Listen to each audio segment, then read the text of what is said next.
minutes, I'm going to tell you about this new organisation that we're setting up for fundamental diseases. And we're going to have a contribution from Glenn Irvine down here in the front row, who's with his daughter Alexandra, who's also here, who suffers from a fundamental disease called neuroacanthocytosis. So it all started for me 12 years ago with the birth of my first son, Julian, who you see here. And we brought him back from hospital, and one evening, after a few days, we saw that his nappies were going red-black, and we were very alarmed. And so we took him for tests, and after a few weeks, the diagnosis came back with a disease that we'd never heard of, called alkaptonuria, or AKU for short, an ultra-rare disease. And our doctor said, whatever you do, don't go on the internet to find out about it. So that's exactly what we did. And this is what we found out. We found out that it's called black bone disease. And what you see here is an elbow joint of someone with alkaptonuria, quite progressed in the disease. And as you can see, the elbow is totally pigmented and black. And the bones become more and more brittle, and they start to fall apart, and then as life progresses, people get more and more disabled, and it affects the heart and the kidneys and the eyes and the ears and the prostate, and different parts of the body, and there is no cure. So we were very alarmed. What we also found out is about this guy here, Dr. Archibald Garrod, who identified AKU as the first genetic disease in 1901 in London. And he's very important for us, not just for identifying AKU, but because 110 years ago he was already arguing that research into rare diseases is fundamental to understanding common diseases. And that was 110 years ago. And I'll come back to that. This is my second son, Daniel, born in 2003. And you can imagine we were pretty devastated when he also was diagnosed with AKU. Now, fortunately, when they're children, it doesn't really affect them, apart from the urine going black. As life progresses, it gets worse and worse. Okay? So what we did is we teamed up with some doctors and some patients to set up a society to basically find a treatment for AKU. And that was called the AKU Society. I ran a half marathon, raised £5,000 of seed funding. 8 years later, we've now raised it, £18 million.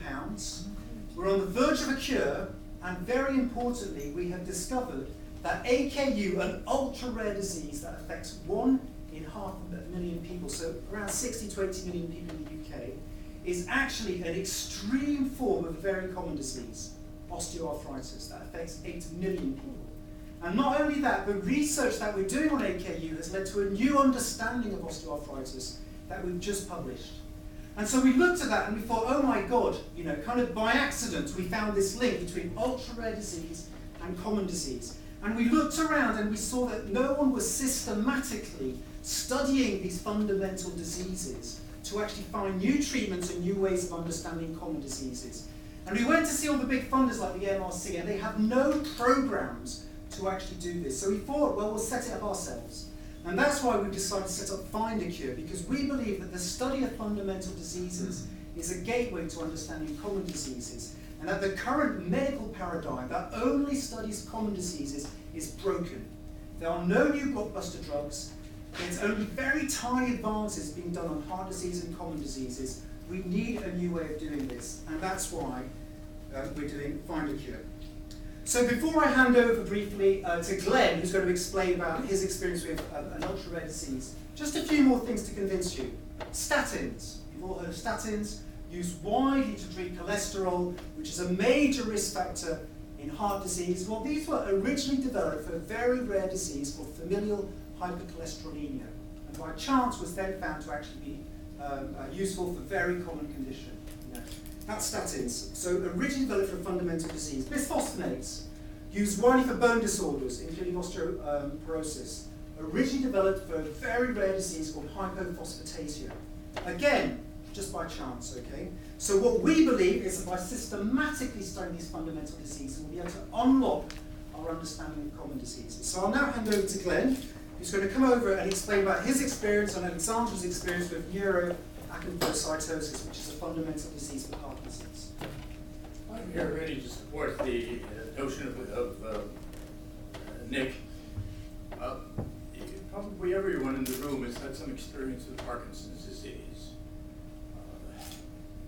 I've just lost 2 friends in the course of the last couple of years who were having joyful, productive lives, and this neurodegenerative disease has taken all of that away. The solution is really quite simple when you look at it. Parkinson's disease is the result of cells in the center of the brain that normally produce dopamine dying.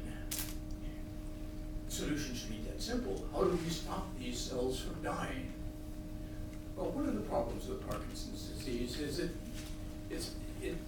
only 20-odd% of those who suffer have any unusual genetic condition.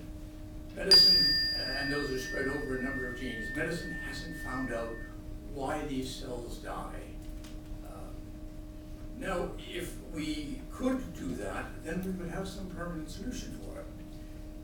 Now, my daughter Alex here has the misfortune of having 2 parents who share a mutated gene for an extraordinarily rare disease. We have perhaps 2,000 diagnosed patients on Earth, 10 cases in the United Kingdom.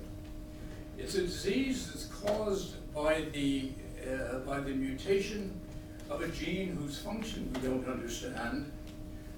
But if we were able to understand its function, we would be able to not only replace its function, it's a missing gene, not only replace its function, but also know one more step, take one more step towards understanding what the conditions are in a healthy brain. Now, we believe strongly that by looking at these very rare diseases, and neuroacanthocytosis is one of them, we will come to an understanding of what brings health to a brain, and otherwise ill brain. And we feel that this will reveal some vital and fundamental insight into how we restore brains to health.